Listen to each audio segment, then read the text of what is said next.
Pentru conectarea la aplicația iOS, mai întâi avem nevoie să resetăm camera, după care deschidem aplicația, apăsăm pe Add New Device, acum scanăm codul QR care se află pe cameră, după care bifăm Above Operation Finished, Next, verificăm ca parola să fie cea corectă pentru rețeaua de Wi-Fi pe care o aveți dumneavoastră acasă, după care apăsăm Next, Connect to GW Wi-Fi, acum apăsăm Go to Connect to, ne vom conecta la rețeaua numită GW, chiar dacă ne va înștiința că această rețea nu are internet, continuăm.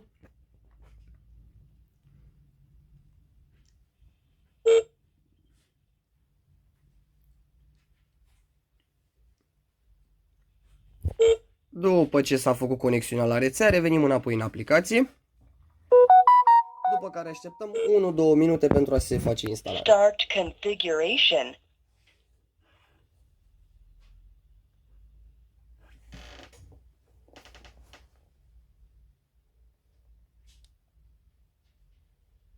Device is Camera online deja s-a conectat la already. internet.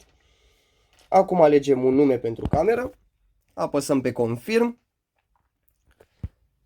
ieșim de aici și camera este gata instalată. De aici intrăm pe cameră unde avem acces la absolut toate funcțiile pe care camera le oferă. Vă mulțumim!